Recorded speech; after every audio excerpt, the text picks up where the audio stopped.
पाकिस्तान और बांग्लादेश दो ऐसे मुल्क हैं जो निकले भारत से ही हैं, लेकिन दोनों के क्या हाल हो गए हैं ये पूरी दुनिया देख रही है। दोनों का काम सिर्फ मांगने से चल रहा है। दोनों के पास पैसा नहीं है, कर्जा चढ़ा हुआ है, उधारी है और आवाम के खाने के लाले पड़े हुए हैं। और इसकी वजह सिर्फ यही है कि इन दोनों ही मुल्कों ने सिर्फ अपनी जिहादी सोच पर ध्यान दिया। इसकी वजह से इनकी ये बर्बादी हो रही है और हद तो अब ये हो गई कि बांग्लादेश ने पाकिस्तान को ही अरबों डॉलर का उनसे ही मुआवजा मांग लिया है। पाकिस्तान के खुद के खाने के लाले हैं, वो बांग्लादेश को ये पैसा कहां से देगा? रिपोर्ट देखिए।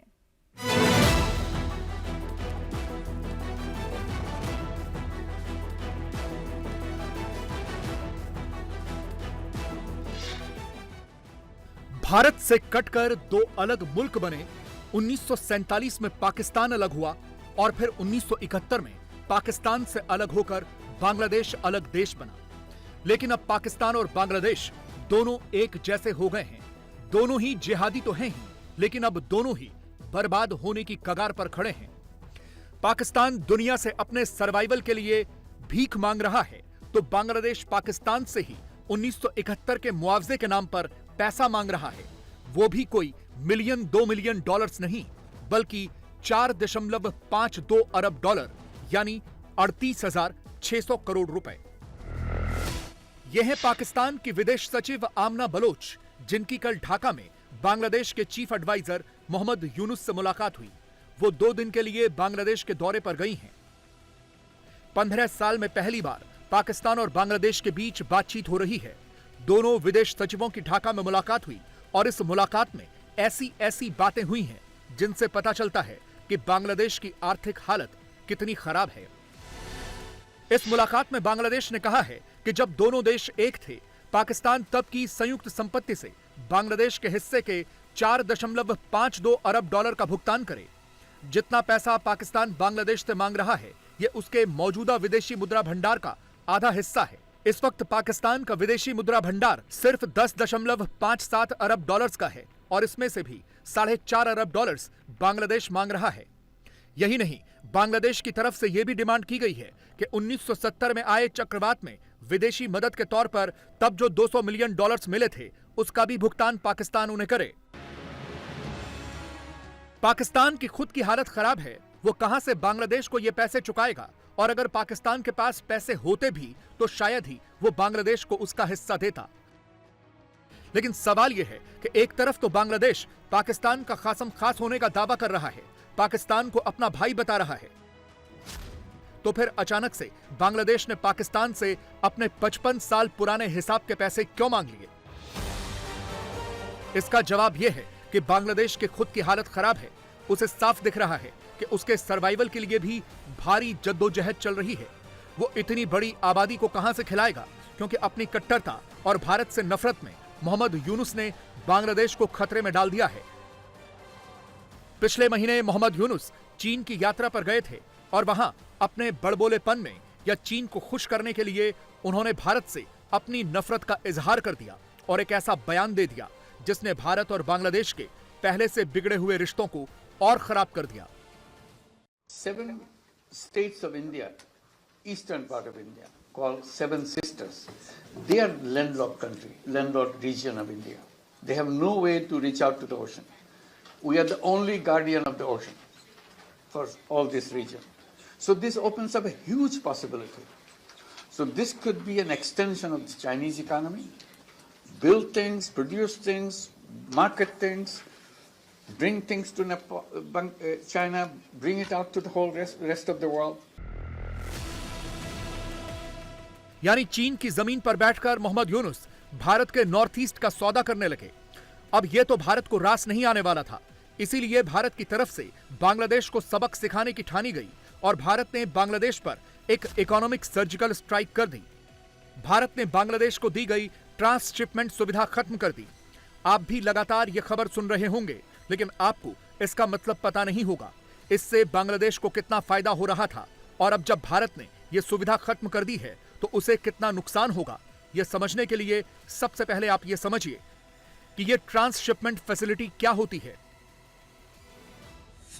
भारत की तरफ से जून 2020 में बांग्लादेश को यह सुविधा दी गई कि वो विदेश जाने वाले अपने निर्यात के लिए भारत की जमीन का इस्तेमाल कर सकता है। बांग्लादेश अपने निर्यात के लिए भारत के पोर्ट और एयरपोर्ट्स का इस्तेमाल कर सकता है। मकसद ये था कि बांग्लादेश के एक्सपोर्ट के लिए लॉजिस्टिक कॉस्ट कम हो। अब ये समझिए कि ऐसा क्यों हुआ, यानी बांग्लादेश अपने मुल्क से भी तो अपना माल एक्सपोर्ट कर सकता है। बिल्कुल कर सकता है, लेकिन कुछ चीजें समझनी होंगी। जैसे बांग्लादेश के एयरपोर्ट्स के पास ऐसी सुविधा नहीं है कि वो अपने देश के कार्गो एक्सपोर्ट को हैंडल कर सकें, जबकि कोलकाता और दिल्ली एयरपोर्ट के पास कार्गो हैंडलिंग कैपेबिलिटीज हैं। भारतीय एयरपोर्ट्स के पास पूरी दुनिया के किसी भी रूट के लिए सीधी फ्लाइट्स हैं। यही नहीं, बांग्लादेश की तुलना में भारत में कार्गो शिपिंग की कॉस्ट बहुत कम है। अगर कोलकाता एयरपोर्ट से पश्चिमी देशों में सामान भेजना हो तो उसकी कीमत $2 से $2.5 प्रति किलो आती है, जबकि अगर बांग्लादेश से यही सामान भेजा जाए तो $5 से $6 प्रति किलो की कॉस्ट है, यानी सीधे 3 गुने का फर्क है। अब जब 1 किलो सामान के निर्यात पर सीधे $4 बच रहा हो तो यह तो सीधे बांग्लादेशी निर्यातकों के लिए फायदे का सौदा हुआ। तब बांग्लादेश में शेख हसीना का दौर था, जिनके भारत के साथ अच्छे ताल्लुकात थे, इसीलिए भारत ने बांग्लादेश को यह शानदार फैसिलिटीज दी हुई थी। बांग्लादेश के निर्यातक सीधे भारत के जमीनी कस्टम स्टेशन का इस्तेमाल कर सकते थे। यह बांग्लादेशी एक्सपोर्टर्स के लिए एक मुनाफे का सौदा था, जिसका वो फायदा उठा रहे थे। वो दिल्ली और कोलकाता तक अपना सामान ट्रक और ट्रेन से पहुंचाते थे और यहां से वो सामान कार्गो प्लेन्स में लोड होकर पूरी दुनिया में पहुंच रहा था। लेकिन जब बांग्लादेश भारत के दुश्मनों के क्लोज हो गया, खुद चीफ एडवाइजर भारत के खिलाफ बयान देने लगे, तो भारत ने बांग्लादेश को दी गई यह सुविधा बंद कर दी। भारत की तरफ से कहा गया है कि भारतीय एयरपोर्ट्स और बंदरगाहों पर पहले से ही बहुत ज्यादा भीड़ है और ऊपर से बांग्लादेश का कार्गो भी है, तो हैंडल नहीं हो पा रहा, इसीलिए ये फैसिलिटीज वापस ली जा रही है। The transshipment facility extended to Bangladesh had over a period of time resulted in significant congestion at our airports and ports. Logistical delays and higher costs were hindering our own exports and creating backlogs. The facility therefore has been withdrawn with effect from 8th April 2025. And let me clarify here, I saw some reports. These measures do not impact Bangladesh's exports to Nepal and Bhutan transiting through Indian territory. अब ये समझिए कि ये बांग्लादेश के लिए खराब खबर कैसे है। इससे बांग्लादेश को क्या फर्क पड़ेगा। बांग्लादेश के कुल निर्यात में 85% की हिस्सेदारी उसकी टेक्सटाइल यानी कि कपड़ा इंडस्ट्री की है। बांग्लादेश कुल $55 अरब का एक्सपोर्ट हर साल करता है और इसमें 85% कपड़ा है। पहले से ही बांग्लादेश का यह सेक्टर खराब चल रहा है। शेख हसीना के जाने के बाद 170 से ज्यादा फैक्ट्रियां पहले से ही बंद हो चुकी हैं। 40,000 से ज्यादा कामगारों को नौकरी से निकाला जा चुका है। अब ट्रंप ने भी टैरिफ का ऐलान कर दिया है, तो इसका बांग्लादेश पर और बुरा असर पड़ेगा।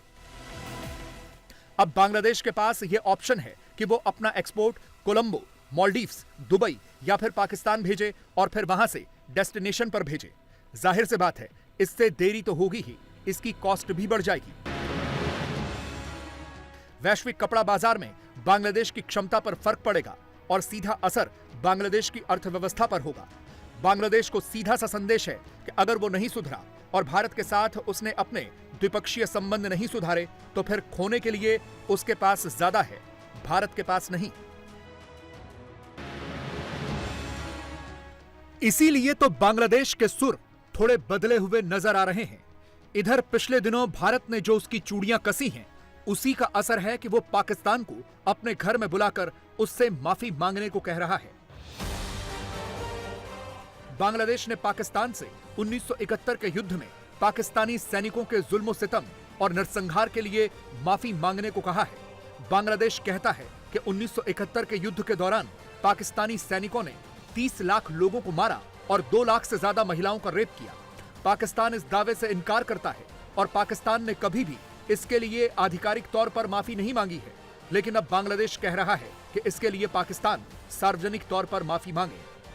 পাকিস্তানের সাথে আগে যেমনটা বলেছি বিদ্যমান ঐতিহাসিকভাবে অমীমাংসিত বিষয়গুলো উত্থাপন করেছি, যেমন আটকে পড়া পাকিস্তানিদের প্রত্যাবাসন, অবিভাজিত সম্পদে বাংলাদেশের ন্যায্য হিস্সা প্রদান, 1970 সালের ঘূর্ণিঝড়ে ক্ষতিগ্রস্তদের জন্য প্রেরিত বিদেশি সাহায্যের অর্থ হস্তান্তর এবং 1971 সালে পাকিস্তানের তৎকালীন সশস্ত্র বাহিনী কর্তৃক সংঘটিত গণহত্যার জন্য আনুষ্ঠানিকভাবে ক্ষমা চাওয়া। विदेश सचिवों के इस मुलाकात के बाद पाकिस्तान की तरफ से कुछ भी नहीं कहा गया। हालांकि उनकी विदेश सचिव से जब सवाल पूछे गए तो वो बचती हुई नजर आई। About the meeting is was successful, good enough. I'm happy to be in Dhaka. Thank you. That's it. Nothing more. How was the shopping yesterday? Lovely. Lovely. What did you buy? How was the specially? discussion? How was the discussion? Food was excellent. How about the food and the discussion? Very nice. Thank you. Thank you. Thank you. लेकिन यह बात सच है कि पाकिस्तान और बांग्लादेश एक दूसरे के करीब आ रहे हैं। यह बातचीत इसी दिशा में एक कदम और आगे बढ़ी है, क्योंकि शेख हसीना ने अपने दौर में पाकिस्तान को कभी मुंह नहीं लगाया, कभी संबंध नहीं रखे, क्योंकि वो पाकिस्तान की हकीकत जानती थी। लेकिन पिछले साल अगस्त में जब से शेख हसीना का तख्ता पलट हुआ है और मोहम्मद यूनुस के हाथों में बांग्लादेश की सत्ता आई है, बांग्लादेश और पाकिस्तान फिर से एक पेज पर आ गए हैं। मोहम्मद यूनुस कई बार पाकिस्तानी प्रधानमंत्री शहबाज शरीफ से मिल चुके हैं। इसी साल जनवरी में एक high level Bangladeshi military delegation भी पाकिस्तान जाकर वहां आर्मी चीफ आसिम मुनीर से मिल चुका है। फरवरी में पाकिस्तान की नेवी ने कराची के तट पर एक मल्टीनेशनल मैरीटाइम एक्सरसाइज ऑर्गेनाइज की थी, जिसमें बांग्लादेश की नेवी ने भी हिस्सा लिया था। पिछले कई वर्षों में पहली बार बांग्लादेश और पाकिस्तान के बीच सीधा व्यापार शुरू हुआ है। दोनों देशों के बीच बहुत जल्द सीधी फ्लाइट भी शुरू होने वाली है और वीजा की प्रक्रिया भी और आसान होने वाली है। আমরা পাকিস্তানের সাথে অর্থনৈতিক ও বাণিজ্যিক সম্পর্ক উপর জোর দিয়েছি। পাকিস্তানের বাজারে বাংলাদেশের পণ্যের রপ্তানি বাড়াতে, বাজারে প্রবেশের সুযোগ বৃদ্ধি, বাণিজ্য প্রক্রিয়া সহযোগীকরণ এবং শুল্ক বাধা দূরীকরণ ও বাংলাদেশে পাকিস্তানের বিনিয়োগ বৃদ্ধিকরণের জন্য তাদেরকে আমরা আহ্বান জানিয়েছি।